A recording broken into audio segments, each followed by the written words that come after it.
علی رسولہ الکریم اما بعد فاعوذ باللہ من الشیطان الرجیم بسم اللہ الرحمن الرحیم انما یرید اللہ لیذہب عنکم الرجس اہل البیت ویطہرکم تطہیرا صدق اللہ العظیم۔ آئیے سامعین، سب سے پہلے بارگاہ رسالت میں ہدیہ درود پیش کریں۔ پڑھیں اللہم صلی علی سیدنا و شفیعنا و نبینا مولانا محمد وعلی آل سیدنا مولانا محمد وبارک وسلم۔ حضرات محترم، یہ ماہ رجب جسے اللہ کے رسول نے اللہ کا مہینہ کہا ہے کہ یہ رجب اللہ کا مہینہ، اس سے اگلا شعبان میرا مہینہ اور رمضان میری امت کا مہینہ ہے۔ تو رجب کے مہینے میں اولیاء کرام کے عرس ہیں، جیسے کہ ابھی چھٹی میں خواجہ غریب نواز رحمۃ اللہ تعالیٰ علیہ کا گزرا، اور 9 تاریخ میں کچھوچھا مقدسہ میں سرکار کلاں کا، حضور مجاہد دوراں کا، اور بھی کئی عرس ہیں۔ اور فضیلت کی بات یہ ہے کہ اسی ماہ رجب میں شیر خدا حضرت مولا علی کرم اللہ وجہ الکریم کی پیدائش ہے۔ کثرت روایت 13 رجب کو آئی ہیں کہ 13 رجب کو سرکار کے اعلان نبوت سے تقریباً 8 یا 9 سال پہلے مکے میں، جبکہ دور جاہلیت تھا، اس وقت بھی کعبہ کا طواف ہوتا تھا۔ حضرت مولا علی کی والدہ محترمہ فاطمہ بنت اسد وہ بھی طواف کرنے میں مشغول تھیں کہ اچانک درد زا ہوتا ہے، درد زا شدت سے ہوا۔ اب کہاں جائیں؟ طواف کر رہی ہیں، جائیں کہاں؟ اسی اثنا میں آپ نے اپنے دل میں اللہ کو یاد کیا کہ اے مولا، تو اس اپنی عاجز بندی کی لاج رکھ لے، آبرو رکھ لے، کہ اچانک دیوار کعبہ پھٹتی ہے یا دروازہ کھلتا ہے۔ دروازہ کھلا اور آپ اس میں داخل ہو گئیں، اور حضرت مولا علی کعبے کے اندر پیدا ہوئے۔ تمام میں پتہ چل گیا جلدی سے کہ حضرت ابو طالب کے یہاں ایک بچہ پیدا ہوا ہے، لڑکا پیدا ہوا ہے۔ لڑکا ہے کہ اس کے رخ طیبہ کی روشنی سے تمام صحن کعبہ روشن ہو گیا، مگر آنکھیں نہیں کھول رہا، نہ منہ کھولا ہے اور نہ آنکھیں کھولی ہیں۔ بچہ جیسے پیدا ہوتا ہے تو وہ دیکھتا بھی ہے، آنکھیں بھی کھولتا ہے، روتا بھی ہے، تو نہ منہ کھولا اور نہ آنکھیں کھولی ہیں۔ بڑا تعجب ہوا۔ بات پہنچتے پہنچتے سرکار مصطفیٰ صلی اللہ تعالی وسلم تک خبر پہنچی کہ چچا کے یہاں لڑکا پیدا ہوا ہے۔ سرکار مصطفیٰ صلی اللہ تعالی وسلم اپنے چچا کے یہاں ہی رہتے تھے، پلے بڑھے، کیونکہ سرکار کے والد تو 50 یا 52 دن پہلے ہی پیدائش سے انتقال کر چکے تھے۔ 6 سال کی عمر تھی تو حضرت آمنہ خاتون وصال فرما گئیں۔ 8 سال کے ہوئے تو آپ کے دادا حضرت عبد المطلب دنیا سے رخصت ہو گئے۔ اب آپ کے شفیق چچا حضرت ابو طالب نے آپ کو پالا۔ سرکار چچا کے گھر میں، یعنی چچی کی گود میں پرورش پاتے تھے، اور جیسے سنا کہ چچی کے یہاں، ہمارے چچا کے یہاں لڑکا پیدا ہوا ہے، سرکار گھر سے کعبۃ اللہ میں پہنچے اور جا کر کے اس بچے کو اپنی گود میں اٹھا لیا۔ جیسے ہی سرکار مصطفیٰ صلی اللہ تعالی وسلم کی خوشبو حضرت مولا علی نے اس بچے نے سونگھی، فوراً ہی آنکھیں کھول دی۔ سب سے پہلے دنیا میں آ کر اگر کسی کا دیدار کیا حضرت مولا علی نے تو پیارے آقا کے رخ زیبا کا، چہرہ بددحا کا دیدار کیا، اور اپنا منہ کھول دیا۔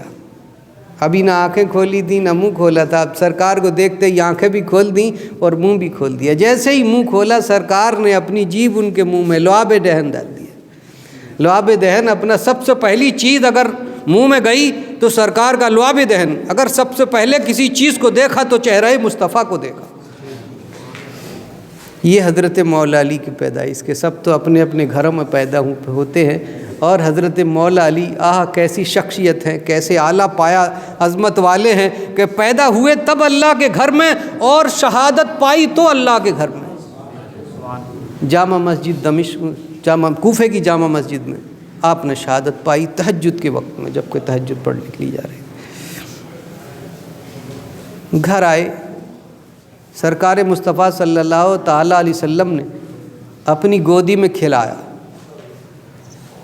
یعنی سرکار کی پرورش، سرکار کی تربیت میں پرورش پائی حضرت مولا علی نے۔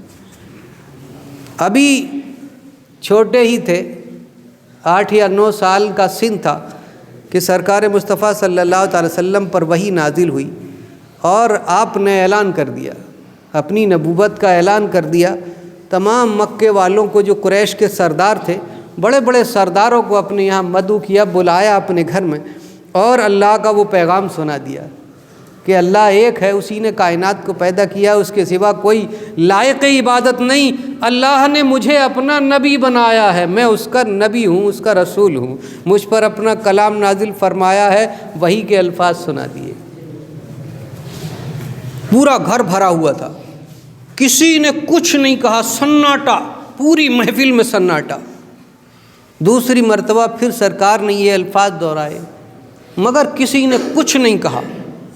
تمام سرداران یوں ہی نیچے جھکے ہوئے، یعنی اپنے سروں کو جھکائے ہوئے بیٹھے تھے، اسی سناٹے کو چیرتے ہوئے ایک بچے کی آواز اس گھر میں گونجی۔ کھڑے ہو گئے اور پتلے پتلے ہاتھ پاؤں تھے حضرت مولا علی کے، ابھی چھوٹا سا سن، 8 یا 9 سال کی عمر تھی۔ کہنے لگے، اے اللہ کے رسول، میں آپ کی تصدیق کرتا ہوں، میں آپ پر ایمان لاتا ہوں اور آپ کی بات کی تصدیق کرتا ہوں، میں آپ کے لیے ہر وقت تیار ہوں۔ تو تمام لوگ انہیں دیکھ کر، چھوٹے سے بچے کو دیکھ کر سب کے سب ہنسنے لگے، مذاق کرنے لگے کہ اے محمد صلی اللہ علیہ وسلم، لو سارے عرب کو تم دعوت جنگ دے رہے ہو، یہ تو تمام عرب سے لڑنے کے لیے تمہارا پہلوان ہے، سارے عرب سے لڑنے کے لیے۔ مگر انہیں یہ معلوم نہ تھا کہ یہ پہلوان حقیقت میں اللہ کا شیر ہے، جو شیر خدا بننے والا ہے، حیدر کرار بننے والا ہے، جس کی عظمت سے، جس کی ہیبت سے خیبر کا قلعہ اور اس کا پھاٹک ہیبت سے ہی ٹوٹ کر کے گر جائے گا، جس کی ہیبت سے عمر بن عبد بدھ یوں خاک و خون میں ملتا ہوا نظر آئے گا۔ سب سے پہلے حضرت مولا علی نے لا الہ الا اللہ محمد الرسول اللہ پڑھا۔ حضرت خدیجۃ الکبریٰ نے عورتوں میں سب سے پہلے لا الہ الا اللہ محمد الرسول اللہ پڑھا، ایمان لائیں۔ اور جوانوں میں 38 سال کی عمر تھی، حضرت صدیق اکبر سب سے پہلے مسلمان۔ سرکار نے ایک ایک بات، ایک ایک طریقہ حضرت مولا علی کو سکھایا، جسے اللہ کے رسول نے سکھایا ہو، اس کے علم کی وسعت کیا ہو، کوئی ناپ نہیں سکتا کتنا علم تھا۔ سرکار نے ارشاد فرمایا، میں علم کا شہر ہوں، علی اس کا دروازہ ہے، باب العلم۔ حضرت سعد ابن ابی وقاص بیٹھے، حضرت عبد الرحمن بن عوف رضی اللہ تعالیٰ عنہ بیٹھے، اور بھی صحابہ کرام بیٹھے تھے۔ تو حضرت مولا علی نے، مدینہ کا واقعہ ہے، حضرت مولا علی کرم اللہ وجہ الکریم نے ارشاد فرمایا کہ سرکار کے پاس حضرت جبریل امی 1 مرتبہ آتے ہیں اور میرے پاس 2 مرتبہ آتے ہیں۔ یہ بات سن کر اور جا کر کے ایک کہتے ہیں سرکار سے کہ حضرت مولا علی یوں کہہ رہے ہیں کہ سرکار کے پاس جبریل امی 1 مرتبہ آتے ہیں اور میرے پاس 2 مرتبہ آتے ہیں۔ بلایا، اے علی کیا تم نے اس طرح کہا ہے؟ کہ ہاں سرکار، آپ ہی کا تو فرمان ہے، آپ ہی کا تو فرمان ہے کہ میں علم کا شہر ہوں، علی اس کا دروازہ ہے۔ تو آنے والا 1 مرتبہ آئے گا شہر میں، جائے گا تو پھر دروازے سے جائے گا۔ تو حضرت جبریل امی آتے ہیں آپ کے پاس، تو میرے پاس سے آتے ہیں، دروازے میں سے گزر کر جاتے ہیں تب یہ ہے حضرت مولا علی کا علم۔ دیکھیے، 1 مرتبہ 2 مسافر روٹی کھانے کے لیے بیٹھے، 2 مسافر روٹی کھانے کے لیے، ایک کے پاس 3 روٹیاں تھیں، ایک کے پاس 5 روٹیاں تھیں۔ ایک اور آ گئے، انہوں نے شریک کر لیا، بھائی کھا لو۔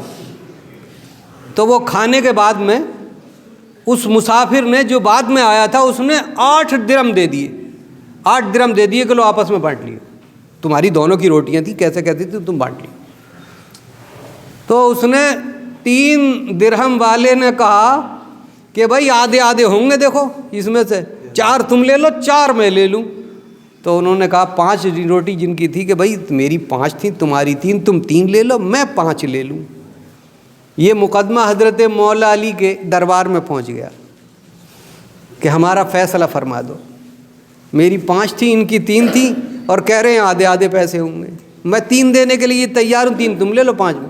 حضرت مولا علی نے مسکرا کر ارشاد فرمایا اس 3 والے سے جس کی 3 روٹیاں تھیں کہ تم 3 لے لو، یہ 3 دے رہے ہیں فائدے میں ہو، ورنہ تمہارا 1 ہوتا، تمہارا کل 1 ہوتا ہے۔